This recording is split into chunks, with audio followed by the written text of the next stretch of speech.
माननीय मुख्यमंत्री जी की अध्यक्षता में the Rajasthan provision of transfer of immovable property and provision for protection of tenants from premises in disturb area bill 2026 को मंजूरी दी है। इस बिल में सरकार को ये अधिकार होगा कि अगर किसी एरिया में दंगे, भीड़, हिंसा, तत्समय कारणों से लोक व्यवस्था प्रभावित हो रही है अथवा जनसंख्यीय असंतुलन को प्रभावित करने वाला इम्प्रॉपर क्लस्टरिंग होने पर उस क्षेत्र को विशेष डिस्टर्ब एरिया अशांत क्षेत्र घोषित किया जा सकेगा। हमारे राज्य के कई क्षेत्रों में समुदाय विशेष की बढ़ती जनसंख्या असंतुलन, सांप्रदायिक तनाव, सार्वजनिक सद्भावना की कमी का मिश्रित प्रभाव समुदाय पर काफी समय से देखा जा रहा है। कई क्षेत्रों में दंगे, भीड़ द्वारा हिंसा की स्थिति बनकर एक पर्टिकुलर क्षेत्र, विशेष क्षेत्र में अशांति उत्पन्न हो जाती है। लंबी अवधि के कई निवासियों को उनकी परिसंपत्तियां औने पौने दाम पर विक्रय करने को भी मजबूर होना पड़ता है। डेमोग्राफिक प्रोफाइल में बदलाव आ रहा है।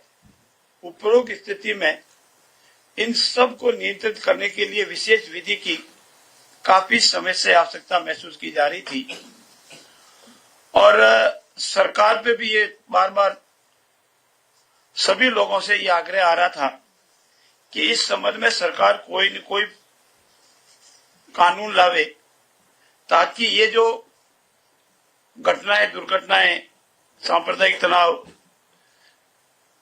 जनसंख्या असंतुलन, ये सब हो रहा है, उसको रोका जा सके। और इसीलिए आज मंत्रिपरिषद के सभी साथियों ने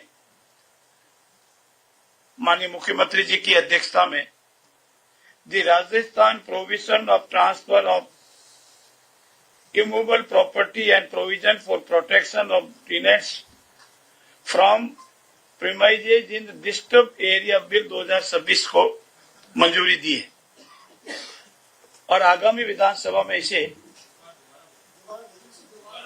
द राजस्थान प्रोविजन में हिंदी का बता दूं आपको ताकि हिंदी वाला लिखने में सुविधा रहेगी आपको। राजस्थान अशांत क्षेत्रों में स्थावर संपत्ति के अंतरण का स्थावर मतलब जो सर अंग्रेजी में बता दीजिए। अंग्रेजी वाला ही बोल दो भाई साहब। अचल संपत्ति, इमूवेबल संपत्ति के अंतरण का प्रतिषेध मिस प्रोविजन और परिसरों के किराएदारों की बेदखली से संरक्षण के लिए उपबंध अधिनियम 2026। ओके सर अंग्रेजी में भी। The Rajasthan prohibition of transfer of immovable property and provisions for protection of a tenants from premises in the disturbed area bill 2026। इस बिल में सरकार को ये अधिकार होगा कि अगर किसी एरिया में दंगे, भीड़, हिंसा, तत्समय कारणों से लोक व्यवस्था प्रभावित हो रही है अथवा जनसंख्यीय असंतुलन को प्रभावित करने वाला इम्प्रॉपर क्लस्टरिंग होने पर उस क्षेत्र को विशेष डिस्टर्ब एरिया अशांत क्षेत्र घोषित किया जा सकेगा। पर्टिकुलर एरिया हो सकता है, पर्टिकुलर वार्ड हो सकता है और उसके लिए बेसिक बात यह है कि वहां दंगे, भीड़ द्वारा अशांत और लोक व्यवस्था को प्रभावित करने अथवा जनसंख्या असंतुलन होने से प्रभावित होने वाले इम्प्रॉपर क्लस्टरिंग पर सरकार इस संबंध में डिस्टर्ब एरिया अशांत क्षेत्र घोषित कर सकेगी। एक बार अशांत क्षेत्र घोषित हो जाता है तो उस क्षेत्र में कोई भी प्रॉपर्टी हस्तांतरण, ट्रांसफर को नल एंड वॉइड माना जाएगा और उसमें अगर कोई ट्रांसफर करना चाहता है तो सक्षम अधिकारी, जो नियमों में सक्षम अधिकारी डिक्लेयर होगा, सामान्यतः डीएम होता है, सामान्यतः उसकी पूर्ण अनुमति से, उसकी परमिशन से संपत्ति का हस्तांतरण भी हो सकेगा। अगर हस्तांतरण का कोई व्यक्ति ऐसी अनुमति प्राप्त करना चाहता है तो उसकी प्रक्रिया तय होगी, उस प्रक्रिया में एप्लीकेशन लगाएगा, उसकी जांच होगी, जांच के बाद उसको परमिशन मिल सकेगी। अगर कोई प्रॉपर्टी को पूर्ण अनुमति के बिना ट्रांसफर करता है तो उसको नल एंड वॉइड माना जाएगा। इसमें विशेष रूप से वित्तीय संस्थाओं को रहन रखने, लोन लेने पर ये कोई नियम लागू नहीं होंगे, ये एक्ट प्रभावी नहीं होगा, उसके लिए उनको छूट होगी। इस प्रावधानों को उल्लंघन करने पर उसमें कम से कम 3 और अधिक से अधिक अधिकतम 5 वर्ष के पनिशमेंट का प्रावधान भी है और ये नॉन बेलेबल और नॉन काउंटेबल ऑफेंस है। मित्रों, चूंकि ये जो डिस्ट्रिक्ट एरिया डिक्लेयर होगा उसकी अवधि 3 वर्ष की है और 3 वर्ष के पहले भी अगर रिव्यू करके ये पाया जाता है कि इसकी आवश्यकता है तो समाप्त किया जा सकता है, किसी भी वक्त समाप्त किया जा सकता है। और अगर ये सामान्यतः माना जाता है कि इस अवधि को बढ़ाने की आवश्यकता होगी तो पुनः पूरी जांच होने के बाद इस अवधि को बढ़ाने के संबंध में निर्णय लिया जा सकता है, पर अभी तक मैक्सिमम लिमिट है वो 3 वर्ष की है। यह भी माना गया है उस क्षेत्र के निवासियों को संपत्ति बिल्कुल फालतू, जिसको औने पौने दाव पर हम कहते हैं, वो बेचने को मजबूर नहीं होना पड़े, संपत्ति का उनका अधिकार सुरक्षित रहे, जनसंख्या असंतुलन नहीं हो, कोई आदमी किसी को प्रॉपर्टी ट्रांसफर करने के लिए मजबूर नहीं करे, कोई व्यक्ति जानबूझकर ऐसा वातावरण न्यूसेंस पैदा नहीं करे जिससे उसको बेचने को मजबूर होना पड़े, और इस तरह से कोई उस मोहल्ले में, उस कॉलोनी में, उस एरिया में दंगे न्यूसेंस जैसी स्थिति नहीं करे कि सामान्य आदमी वहां रहना पसंद नहीं करे। सामान्य आदमी को संपत्ति अधिकार को संरक्षण देने, किराएदार की संपत्ति को जानबूझकर डैमेज कर दिया जाता है उसको पुनर्निर्माण करने, इन सब के संबंध में ये कानून लाया गया है। इस कानून के आने के उपरांत विधानसभा में इस बिल को रखा जाएगा, पारित होने के बाद लागू होगा, और अगर कोई डिस्ट्रिक्ट एरिया डिक्लेयर नहीं होता है तो ये कानून प्रभाव में नहीं आएगा। प्रभाव में वहां आएगा जहां डिस्ट्रिक्ट एरिया डिक्लेयर होता है, डिसाइड होता है, उससे पहले पूरी जांच होती है और जांच होने के बाद ही डिस्ट्रिक्ट एरिया डिक्लेयर होता है। ये प्रोग्रेसिव बिल राजस्थान को जनसंख्या असंतुलन, दंगों से नहीं होने देने वगैरह वगैरह के लिए लाया गया है और मुझे पूर्ण विश्वास है कि राजस्थान की जनता और आप सभी इसे अप्रिशिएट करेंगे। जोगाराम जी, अगर कोई अपनी इच्छा से ऐसे एरिया में अपनी प्रॉपर्टी को बेचना चाहे, उसके बाद में कर लें। वापिस लिख दो। और राजस्थान अशांत है, आप आराम से लेना टाइम, आप आराम से, आप जल्दी मत करो, अपन तो आनंद ही आनंद लेने वाले लोग हैं। राजस्थान अशांत क्षेत्रों में स्थावर संपत्ति के अंतरण का प्रतिषेध और परिसरों के किराएदारों की बेदखली से संरक्षण के लिए उपबंध अधिनियम 2026, इंग्लिश में the Rajasthan prohibition of transfer of immovable property and provisions for protection of tenants from eviction from the premises in district area bill 2002-26। और इसके संबंध में आपके कोई प्रश्न हो तो मैं आपसे जवाब दूंगा। दूसरा, हमारा आज एक नियमों में संशोधन हुआ है। आरपीसीएससी राजपत्रित अधिकारी सेवा नियम एवं विनियम 1991 के बने हुए, उसमें उप सचिव परीक्षा और उप सचिव नियंत्रक 2 पोस्ट थी, उसको अब 1 उप सचिव पोस्ट किया गया है। आरपीएससी कार्यालय में मुख्य परीक्षा नियंत्रक जो आईएएस लगते थे उसके लिए अलग से हमने पद का सृजन कर परीक्षा नियंत्रण से संबंधित कार्यों का दायित्व मुख्य परीक्षा नियंत्रण को दिया है। एक तो इसमें ये संशोधन है। दूसरा, इन तीनों के पद नाम भी परिवर्तित किए गए हैं।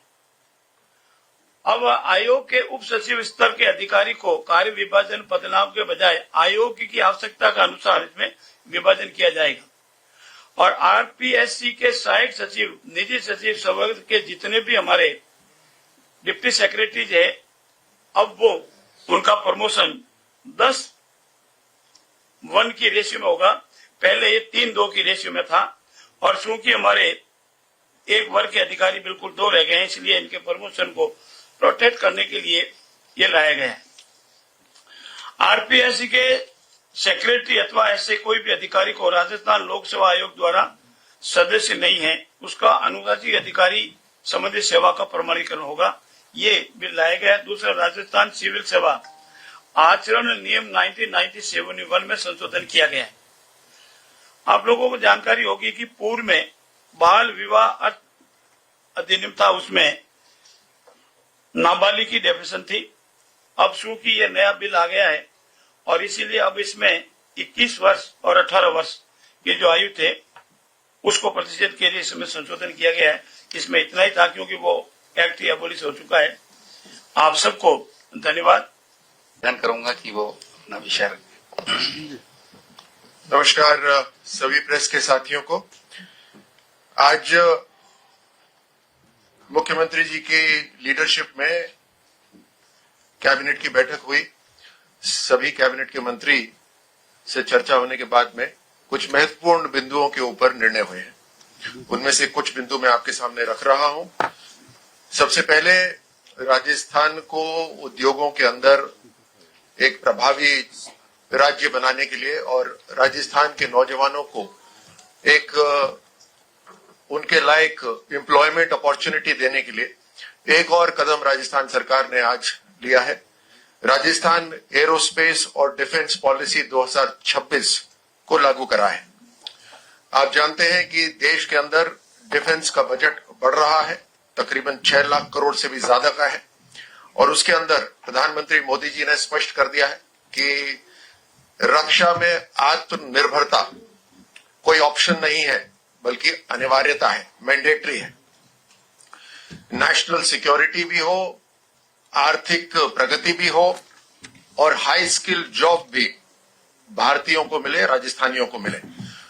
राजस्थान के अंदर रक्षा को ध्यान में रखते हुए वैसे भी बहुत सी ऐसी ताकतें हैं हमारे पास, जैसे साउथ वेस्टर्न कमांड यहां पर है, डीआरडीओ का डिफेंस लैब राजस्थान के अंदर है, जोधपुर के अंदर देश की सबसे बड़ी फायरिंग रेंज महाजन जहां टेस्टिंग होते हैं अलग अलग हथियारों की, वो भी राजस्थान के अंदर है। लैंड भी है, लॉजिस्टिक्स भी है, कनेक्टिविटी भी है और युवा भी है।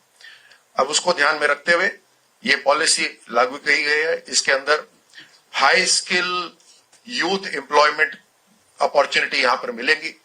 हवाई जहाजों का बनना, उसके ऊपर उसके इंजीनियरिंग डिजाइन्स की तैयारी करना, एवियोनिक्स की तैयारी करना, डिफेंस इलेक्ट्रॉनिक्स के ऊपर काम होना, टेक्नीशियंस, कोडर्स, डिजाइनर्स, इन सब की जरूरत राजस्थान में पड़ेगी। इसमें आईटीआई और इंजीनियरिंग के स्टूडेंट्स डायरेक्ट एम्प्लॉयमेंट जनरेशन इसमें कर सकते हैं। इसके अंदर 50% कॉस्ट रीइंबर्समेंट राजस्थान सरकार करेगी, जो ट्रेनिंग कॉस्ट है उसका रीइंबर्समेंट करेगी। स्टार्टअप्स और इनोवेशन जो राजस्थान सरकार वैसे भी एक पुश दे रही है उनको आगे बढ़ाने के लिए, उनको और ताकत मिलेगी। इसके अंदर डिफेंस की स्टार्टअप्स शुरू होंगी, स्पेस की स्टार्टअप शुरू होगी।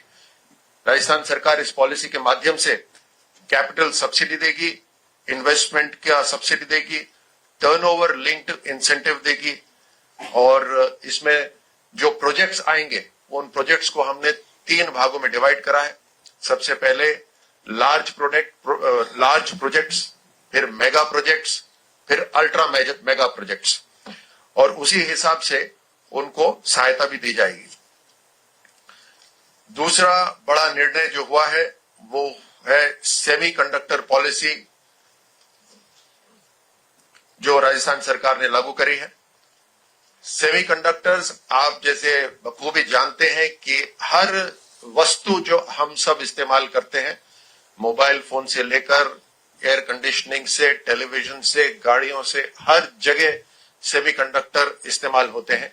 ये सेमीकंडक्टर्स अभी तक विदेश से आते थे, लेकिन प्रधानमंत्री मोदी जी ने जो प्रोडक्शन लिंक्ड इंसेंटिव एक स्कीम शुरू करी है, उसके तहत देश की सरकार एक जंप लगाना चाहती है ताकि हमारी जो इंडस्ट्रीज है वो एक जंप लगाकर जो दुनिया की विकसित राष्ट्र की जो इंडस्ट्रीज हैं, जो चिप्स बना रही हैं, सेमीकंडक्टर बना रही हैं, उनके बराबर में आ जाएं, उसके लिए प्रोडक्शन लिंक्ड इंसेंटिव केंद्र सरकार ने शुरू करा है।